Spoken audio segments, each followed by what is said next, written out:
Información precisa, completa, veraz, objetiva e independiente. Directo a tu pantalla. Radio Caracas Radio presenta Voz de América.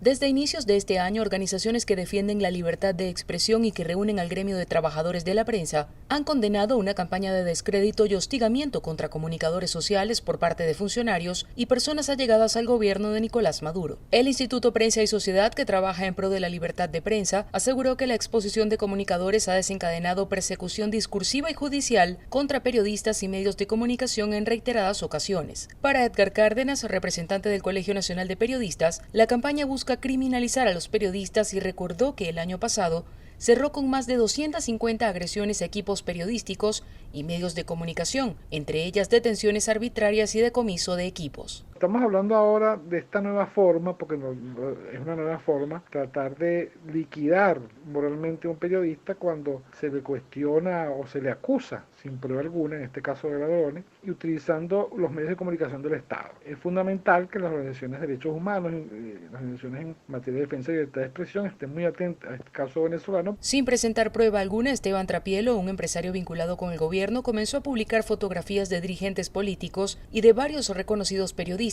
dentro y fuera de Venezuela, a los que acusó de ladrones por supuestamente tener relación con el gobierno interino presidido por Juan Guaidó. La semana pasada, en su programa televisivo de los miércoles, transmitido por el Canal del Estado, el parlamentario chavista Diosdado Cabello expuso carteles con fotografías de varios periodistas con un montaje de prontuario policial y se los muestra como solicitados por la justicia. Carolina Alcalde, Voz de América, Caracas.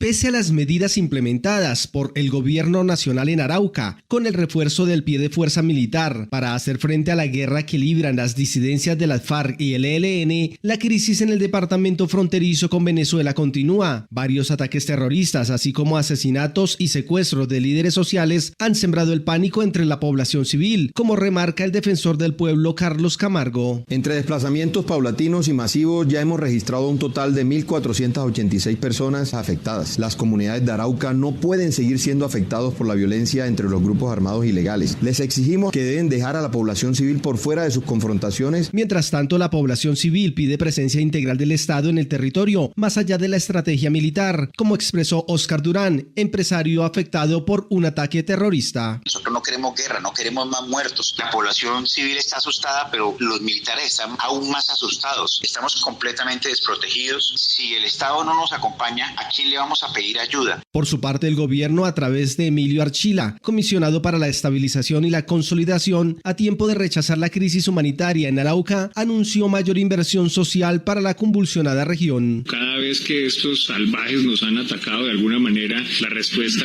ha sido contundente de parte del ejército, la policía. La totalidad de nuestros programas están en Arauca. Ninguno de esos señores con nada de lo que hacen nos van a asustar. De acuerdo con información militar, desde los primeros días de este año en Arauca se libra una cruenta guerra entre las disidencias de las FARC y el ELN por el control territorial de las rutas de narcotráfico hacia Venezuela. Manuel Arias Naranjo, Voz de América, Colombia.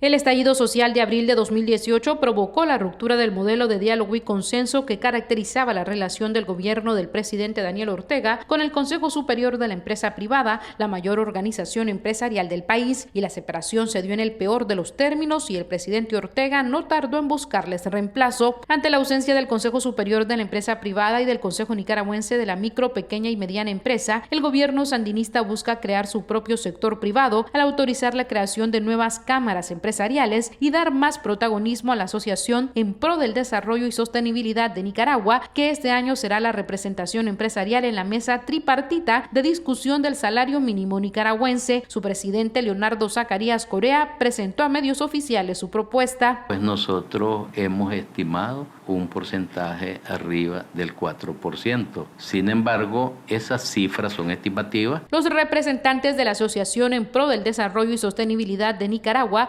sostienen que no son una organización política. Sin embargo, su presidente ha comenzado a desempeñar la función de interlocutor que realizó por más de una década el expresidente del Consejo Superior de la empresa privada, José Adán Aguerri, encarcelado desde hace más de 6 meses. Junto con Aguerri también están presos el expresidente y ex vicepresidente del COSET, Michael Hill y Álvaro Vargas, respectivamente, detenidos el 21 de octubre del 2021. Ante estas acciones, especialistas en la materia indican que las intenciones del presidente Ortega son construir una alianza con el sector privado de la mano de este bloque de empresas sandinistas, mientras se aísla aún más a los otros sectores empresariales. Sin embargo, César Zamora, actual presidente del Consejo Superior de la empresa privada, manifestó a La Voz de América que esta organización no se siente desplazada. Lleva 3 años sin ser invitado. Lo importante es tener una posición sobre eso y vamos a trabajar. No nos sentimos desplazados, pues, porque como organización seguimos pues tratando de aportar al proceso económico del país. Pues. En tanto, las negociaciones continúan entre el gobierno, las gremiales sandinistas y los sindicatos. Daliana Ocaña, Voz de América, Nicaragua.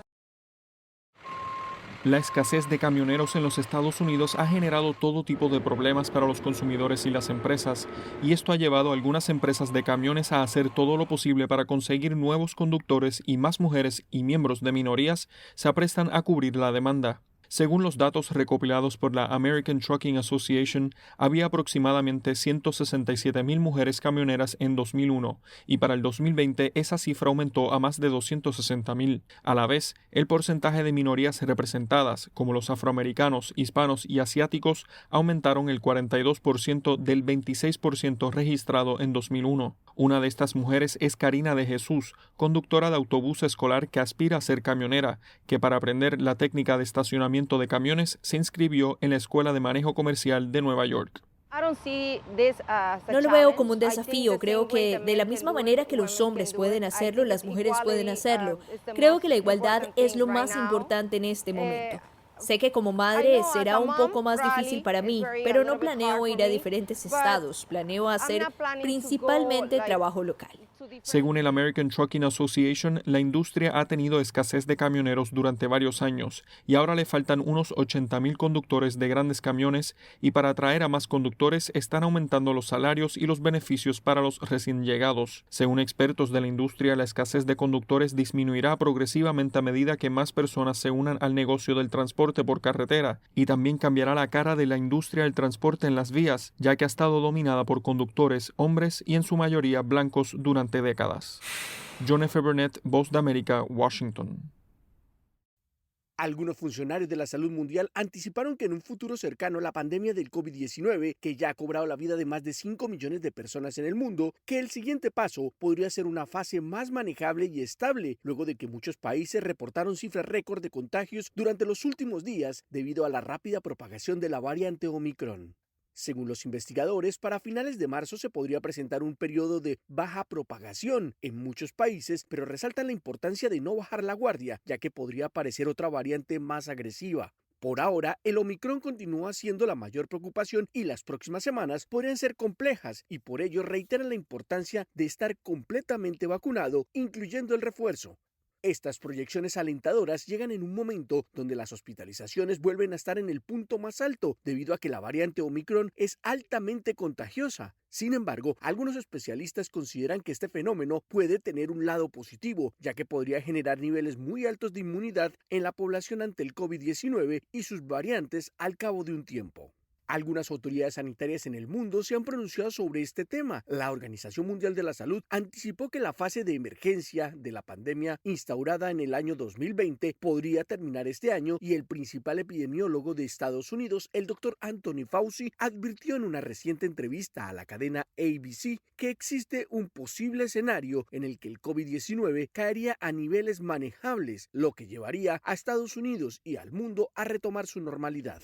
Sin embargo, los especialistas no descartan la aparición de nuevas variantes, pero estiman que con las tasas de vacunación aumentando en la mayoría de los países y con los nuevos medicamentos autorizados para combatir el virus en diferentes etapas, junto a las medidas de bioseguridad como el uso de la mascarilla, harán que la enfermedad sea mucho más manejable en un futuro cercano, lo que disminuiría considerablemente la cantidad de muertes. Algunos especialistas, como el Dr. Christopher Murray de la Universidad de Washington, elaboraron un modelo de propagación del virus y estiman que al menos el 57% de la población mundial ha estado una vez infectado por COVID-19, lo que ha elevado los niveles de inmunidad a lo más alto desde que arrancó la pandemia a comienzos de 2020.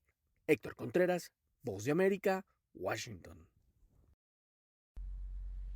Una nueva vacuna desarrollada en el Baylor College of Medicine en Houston, Texas, se une al grupo de vacunas contra el COVID-19 y tiene el objetivo de llegar a los países de medianos y bajos recursos, donde se han enfrentado dificultades para el acceso a las inmunizaciones disponibles hasta ahora en comparación con los países más ricos. Pese a que aún no está claro el papel que desempeñará esta nueva propuesta en la evolución de la pandemia, la nueva vacuna llamada Corbevax tiene una eficacia del 90% contra el COVID-19 original y del 80% contra la variante Delta, y aún se esperan los datos sobre la variante Omicron. Además, la vacuna también es barata, estable en el refrigerador y fácil de fabricar en los países en desarrollo, y el codirector del equipo desarrollador, el Dr. Peter Hotz, añade: Cuando comienza a revisar la lista de verificación, la vacuna marca todas las casillas de lo que necesita para una vacuna de salud global. Hotz y sus colegas usaron la misma tecnología antigua, probada y verdadera que han usado para desarrollar vacunas contra enfermedades tropicales desatendidas, aquellas que las grandes farmacéuticas están menos dispuestas a tratar, porque eso es lo que está más disponible para los fabricantes de vacunas en países de ingresos medianos y bajos. Aún no se tienen mayores detalles si esta vacuna Corbevax resistirá tan bien como las vacunas de nueva tecnología contra la variante del Omicron, dice el doctor William Moss, experto en vacunas de la Universidad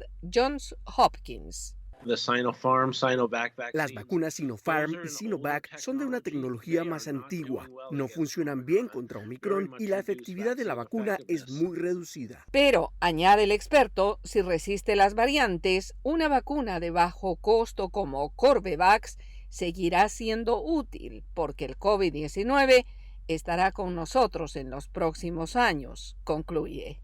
Las naciones más ricas invirtieron dinero en la fabricación de vacunas de nueva tecnología. Ahora, alrededor del 80% de las personas en los países de ingresos altos han sido vacunadas, pero solo alrededor del 10% en los países de bajos ingresos lo ha hecho. Hotz y sus colegas están poniendo a disposición su vacuna sin patentes, afirmando que los derechos de propiedad intelectual simplemente se interponen en el camino durante una crisis global. Yoconda Tapia, Voz de América, Washington.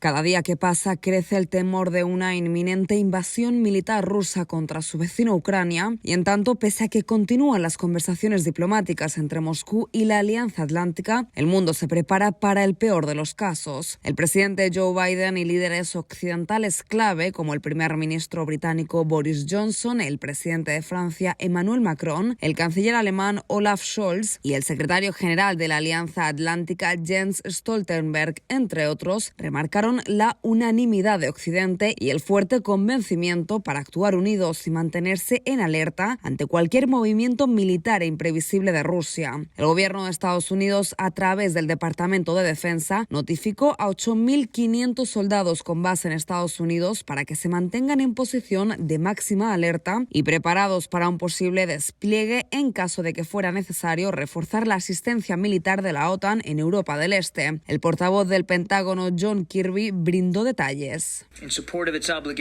En apoyo a sus obligaciones con la seguridad y defensa de la OTAN y la seguridad de sus ciudadanos en el extranjero, bajo la dirección del presidente y siguiendo las recomendaciones hechas por el secretario Austin, Estados Unidos está tomando medidas para incrementar la preparación de sus fuerzas en casa y en el extranjero para que estén prevenidos para responder a una variedad de contingencias, incluido el apoyo a la fuerza de respuesta de la OTAN en caso de activarse. La Fuerza de Respuesta de la OTAN, la NRF, es un conjunto de 40.000 tropas de diferentes países miembros, compuesto por unidades terrestres, navales, aéreas y fuerzas especiales capaces de desplegarse de forma inmediata y donde sea necesario. En caso de que el grupo de aliados active esta fuerza, Estados Unidos está preparado para desplegar una amplia variedad de suministros, dijo el portavoz Kirby. Estados Unidos estará en condiciones de desplegar rápidamente equipos de combate, logística, atención médica, aviación, inteligencia, vigilancia y reconocimiento, transporte y capacidades adicionales en Europa. Kirby enfatizó que por el momento no se han tomado acciones específicas, sino que se trata de una medida de prevención frente a un futuro incierto, y la administración Biden continúa sus esfuerzos diplomáticos como la opción principal para lograr la desescalada de tensiones en Europa del Este luego de que Rusia desplegara más de 120.000 soldados a lo largo de la frontera con Ucrania. Paralelamente, el Kremlin acusó a la Casa Blanca de alimentar las tensiones sobre Ucrania, asegurando que el conflicto está siendo estimulado por las decisiones de Estados Unidos y la OTAN, decisiones que fueron calificadas como histeria occidental, mientras desde Moscú continúan negando cualquier intención de invadir Ucrania. Judith Martín Rodríguez, Voz de América.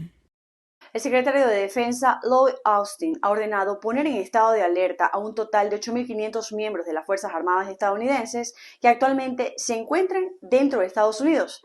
Si bien subrayó que aún existe una decisión final sobre un posible despliegue, los países de la OTAN están enviando más barcos y aviones de combate a Europa del Este en respuesta de la concentración de tropas rusas en la frontera con Ucrania. Así lo anunció la alianza este lunes.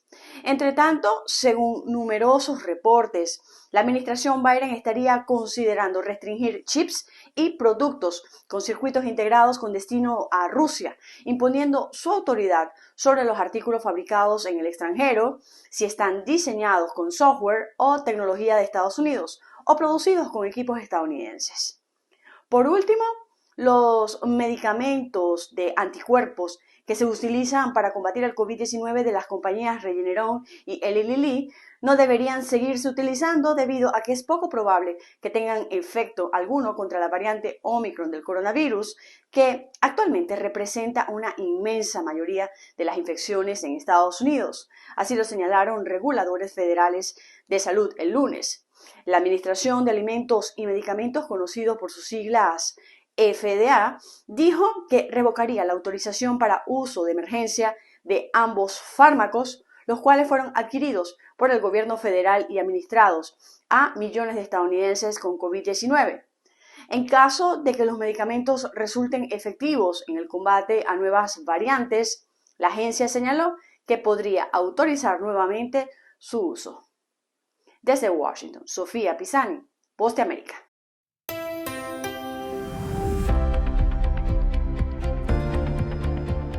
Cordiales saludos a nuestra audiencia desde Washington. Soy Yoconda Tapia y hoy en Conversando con la Voz de América abordamos el tema del prolongado impacto de la pandemia en la educación, limitando las posibilidades de niños y jóvenes para alcanzar sus objetivos. Y la región latinoamericana ha sido una de las más afectadas. Son varios los países que aún no alcanzan la nueva normalidad de las escuelas y el tema es de profunda preocupación de organizaciones como UNICEF. Y nuestra colega Laura Sepúlveda entrevista a Ruth Custod de Mejía, especialista en educación de emergencia en ese organismo internacional. Bueno, realmente yo creo que es una problemática internacional. Sin embargo, esta región sigue siendo la región en la que menos niños han regresado a las aulas y tenemos todavía varios países que mantienen sus escuelas cerradas. Entonces, creo que a pesar de que podemos decir que en todos los países ha habido problemas y hay todavía barreras, también podemos decir que esta región es la región en la que más atrás estamos en el regreso a las aulas presenciales. Cuando estamos viendo esta problemática, ¿cuáles son los problemas que acarrea, digamos, aparte del retraso en la educación?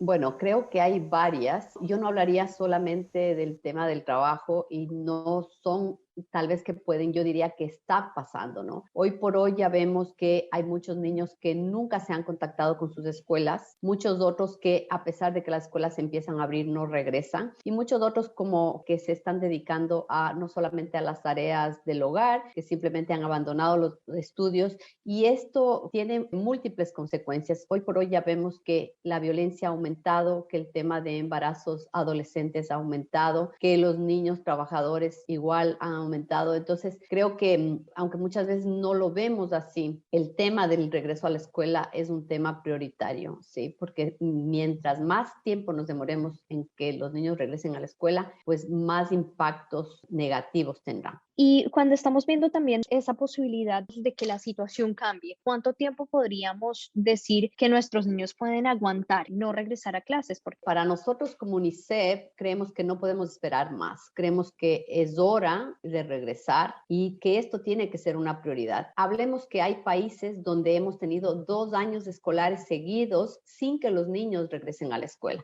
Es decir, sin ninguna interacción ni con sus pares ni con sus maestros. Esto produce impactos a corto, mediano y largo plazo importantísimos, no solamente en términos de aprendizaje. Por un lado está el aprendizaje, ya sabemos que hay unas brechas y unas lagunas que van a ser muy difíciles de cerrar, y estos niños o esta generación que ha tenido que enfrentar esta pandemia seguramente no tendrá las mismas oportunidades a futuro. Pero por otro lado también está todo el impacto psicosocial. Entonces para nosotros ya no hay esperar. Tenemos que regresar, y desde UNICEF eso es lo que estamos abogando. Y mientras más rápido regresemos a la presencialidad, más rápido podremos identificar cuáles son esas brechas y podemos trabajar para poder cerrarlas. En este preciso momento, cuando ustedes están mirando específicamente las cifras y el hecho de que la mitad de los niños aún no regresen a clases, ¿hay quizá algunas cifras que estén repuntando y que sean de preocupación de ustedes? Bueno, creo que en todos los indicadores vemos que se ha incrementado la violencia, se ha incrementado el abuso infantil, se han incrementado los casos de niños que abandonan la escuela, casos de niños que están completamente desconectados del proceso educativo desde que empezó la pandemia o que se perdieron en el transcurso de la pandemia. Entonces, todo eso son alertas que nos hacen pensar que el impacto que estamos causando es muy grande, y que si nosotros hacemos un análisis de cuáles son los beneficios de volver a las clases presenciales y de los beneficios de quedarse en casa, vamos a ver que los beneficios de regresar son mucho más evidentes, y definitivamente ya la pandemia y con el estado de vacunación incluso de nuestros países ya no es un argumento. Si hablamos de eso, por ejemplo, podemos ver el caso de las otras regiones. En la mayoría de las regiones las clases comenzaron sin siquiera empezar la vacunación de los niños o de los maestros, y no hay ningún caso así específico a un incremento del virus porque se abrieron las escuelas. Entonces, por eso estamos abogando que se regresen a las clases presenciales lo antes posible. Era Ruth Custod de Mejía, especialista en educación de emergencia en UNICEF, remarcando las preocupaciones que tienen sobre la educación en tiempos de pandemia. Esto fue Conversando con la Voz de América.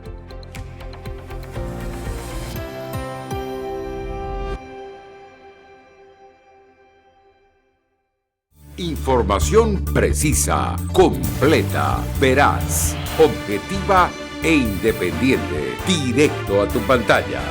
Voz de América en RCR 750.